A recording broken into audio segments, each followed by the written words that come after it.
ದೇಶದ ಎಲ್ಲ ಈ ಮೊದಲು ಗೋರಕ್ಷಣೆ ಹೆಸರ ಮೇಲೆ ಭಾಳಷ್ಟು ಸಂಘಟನೆಗಳ ಚಳವಳಿ ನಡೀತಿತ್ತು, ದಬ್ಬಾಳಿಕೆಯನ್ನು ನಡೀತಿತ್ತು.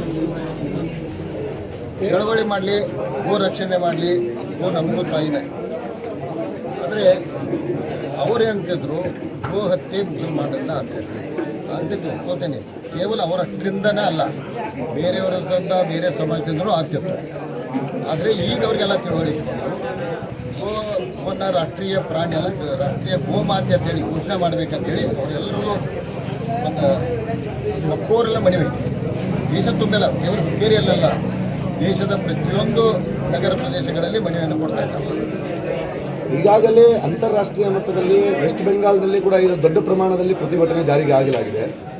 ದೇಶಾದ್ಯಂತ ಕರ್ನಾಟಕದಲ್ಲಿ ಕೂಡ ಹಿಂದಿಗಲ್ಲೂ ಹಲವಾರು ರಾಜ್ಯಗಳಲ್ಲಿ ಆಗ್ತಾ ಇದ್ದಾವೆ.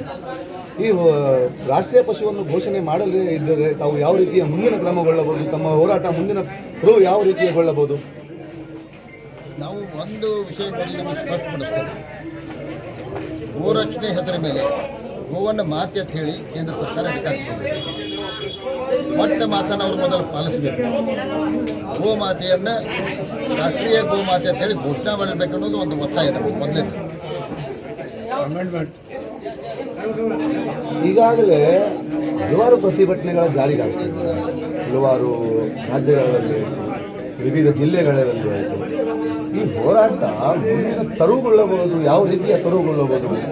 ಏನಿಲ್ಲ, ರಾಷ್ಟ್ರೀಯ ಪ್ರಾಣಿ ಅವರು ಘೋಷಣೆ ಮಾಡಿದ್ರೆ ಆ ಹೋರಾಟ ಅಲ್ಲಿಗೆ ನಿಂತು ಬಿಡ್ತದೆ. ಸೌಹಾರ್ದತೆ ಮಾಡದೇ ಹೋದರೆ ಸರ್ಕಾರ ಈ ಕ್ರಮವನ್ನು ಮಾಡದೇ ಹೋದರೆ ಈ ಸರ್ಕಾರಕ್ಕೆ ದೇಶದಲ್ಲಿ ಸೌಹಾರ್ದತೆ ಮೂಡೋದು ಬೇಕಾಗಿಲ್ಲ ಅಂತ ತಿಳ್ಕೊಬೇಕು.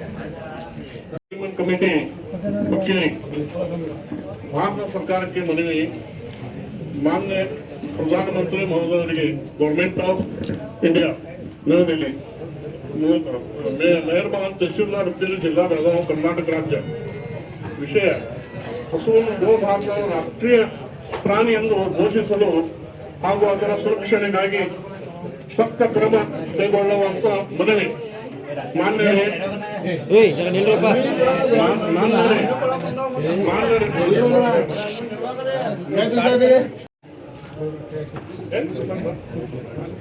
पूरा बैनर है सर ले तो